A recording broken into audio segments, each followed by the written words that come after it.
আসসালামু আলাইকুম রহমতুল্লাহ। যে যেখানে আছেন দেশে অথবা দেশের বাইরে, আশা করি ভালো আছেন।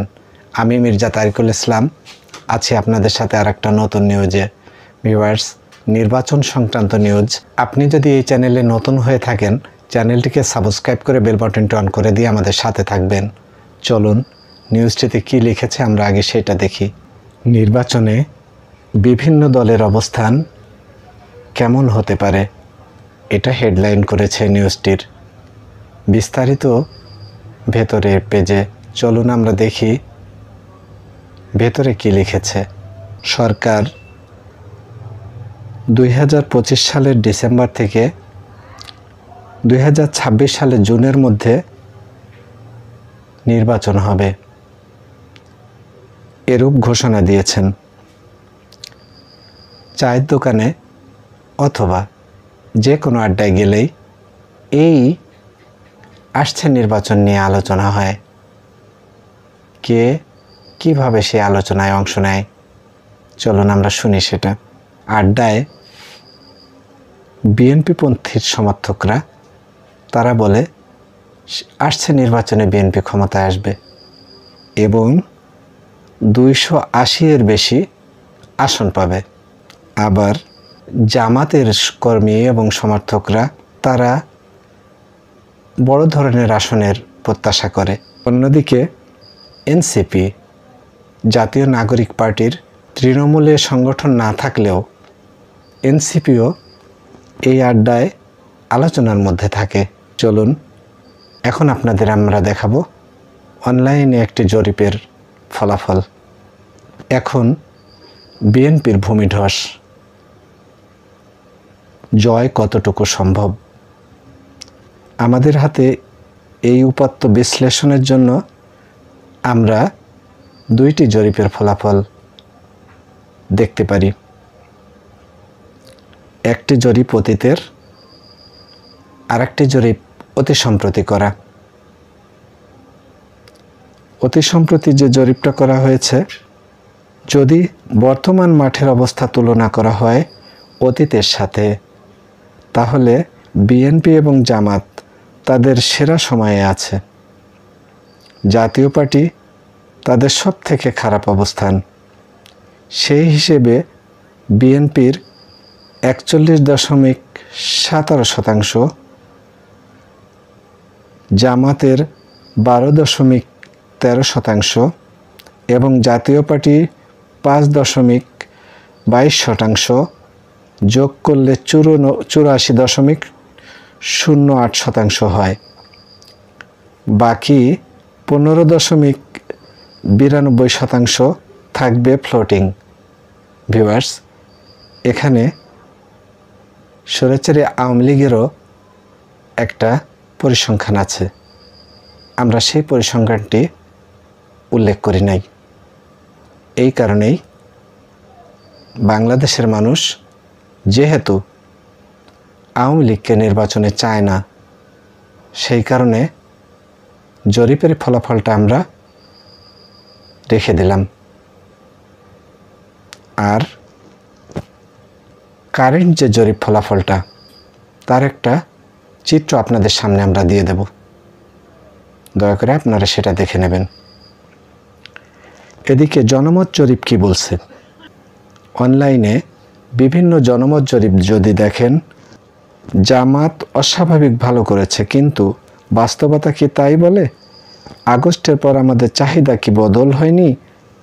ইনোভেশন কনসাল্টিংয়ের পরিচালিত Bangladesh research analysis and information network, brain এবং ভয়েস অফ রিফর্মের সহযোগিতায় 64টি জেলায় 10,696 জনের উপর একটি জরিপের ফলাফল তুলে ধরা হলো।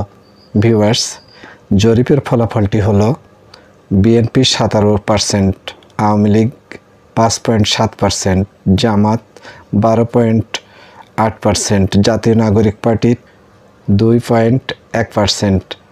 সিদ্ধান্ত নিয়েছে কিন্তু বলবেন না 21.3%। অনিশ্চিত 29.4%। এই জরিপে জাতীয় পার্টি হারিয়ে গেছে দেখা যায়। এই অনুপাতে ভোট হলে বিএনপির ভোট হবে 41.7%, যা তাদের আগের সীমার কাছাকাছি। কিন্তু এটা কি নিশ্চিত? কিন্তু জামাত তার সেরা ফলাফল এখনই পৌঁছে গেছে। ফলে এখন তারা এরপর যাই করবে তা তাদের জন্য রেকর্ড এবং বিএনপির জন্য হুমকি। জাতীয় নাগরিক পার্টি নতুন হয়েছে, তাদের ভোটের অবস্থান পরের পোলগুলোতেও আরও বোঝা যাবে। এই অবস্থা থেকে দলগুলোর জন্য কি প্রাপ্তি? বিএনপি, জেএনজির মধ্যে বিএনপির ভোট সবচেয়ে কম। বিএনপি সংবিধান তথা রাষ্ট্রের সংস্কার নিয়ে মানুষের মনে নেগেটিভ ধারণা দিচ্ছে, যা তাদের অনেক ভোটারকে অনিশ্চিত ক্যাটাগরিতে নিয়ে যাচ্ছে। তাদের দলের চাঁদাবাজি কন্ট্রোল করতে হবে, দলের সংস্কার করতে হবে, যোগ্য প্রার্থী নির্বাচন করতে হবে এবং সাধারণ মানুষের চাওয়া পাওয়া ও জেএনজিদের কাছে পৌঁছাতে হবে যদি তারা তাদের জয় নিশ্চিত করতে চায়। 2008 সালের রাজনীতি এখন চলবে না।